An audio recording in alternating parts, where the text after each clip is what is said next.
আমাৰ oriental I T চেণ্টাৰৰ এপটো কেনেকৈ ডাউনলোড কৰিব প্ৰথমতে যাব লাগিব আমি গুগল প্লে ষ্ট'ৰত যোৱাৰ পিছত আমি তাতে ওৰিয়েণ্টেল আই টি চেণ্টাৰ বুলি চাৰ্চ কৰিব লাগিব চাৰ্চ কৰিলে ওৰিয়েণ্টেল আই টি চেণ্টাৰ আহিব অহাৰ পিছত ইয়াতে আহিব ফাৰ্ষ্টতে ইয়াতে ওৰিয়েণ্টেল আই টি চেণ্টাৰ লিখা আছে ইয়াতে যাই আমি এক্সপ্ল'ৰ কৰি চালোঁ তাৰপিছত আমি ইয়াতে ডাউনলোড কৰিব লাগিব ডাউনলোড কৰাৰ পিছত অ'পেন কৰিব লাগিব অ'পেন হোৱাৰ পিছত তেনেকৈ অ'পেন হ'ব অ'পেন হোৱাৰ পিছত এইটো হোৱাটছএপত যি যেনেকৈ ইনষ্ট্ৰাকশ্যন দিয়ে ঠিক ইনষ্ট্ৰাকশ্যন মতে এনেকৈ যাব লাগিব যোৱাৰ পিছত আমাৰ যিখন এপ আছে এপখন প্ৰচেছ হৈ আছে এতিয়া এপটো এনেকৈ আমাৰ এটা হোৱাটছএপত এটা লিংক আহিব হোৱাটছএপ লিংকটো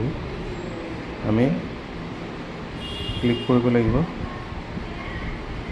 এনেকৈ হোৱাটছএপ লিংকটো আমি ক্লিক কৰিম এতিয়া ক্লিক কৰাৰ পিছত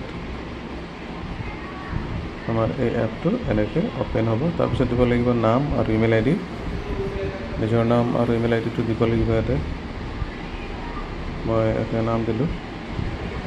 তাৰপিছত ইয়াতে দিম ইমেইল আই ডি লেটছ এতিয়া আহিলে আমাৰ ছেভ এণ্ড কণ্টিনিউ ইয়াতে যাওক ইয়াতে গোটেইকেইটা কোৰ্চ ইয়াতে শ্ব' কৰিছে কি কোৰ্চ আছে ইয়াতে তাৰোপৰি যদি আমি তলত ষ্ট'ৰ বাটনটো আছে ষ্ট'ৰ বাটনটোত ক্লিক কৰিলে গোটেই কোৰ্চখিনি ইয়াতে শ্ব' কৰিব কোনটো কোৰ্চ আপুনি কৰিব ইয়াতে কোৰ্চটো যায় ক্লিক কৰিব পাৰে কোৰ্চত যায় ক্লিক কৰিলে কোৰ্চটোৰ গোটেইখিনি বস্তু খুলিব খোলাৰ পিছত যদি কোৰ্চটো ভাল লাগে তেতিয়াহ'লে পে'মেণ্ট কৰিব লাগিব ইয়াতে পে'মেণ্ট কৰাৰ পিছত আপুনি কোৰ্চটো এক্সেছ কৰিব পাৰিব অ'কে ত' থেংক ইউ ভেৰি মাছ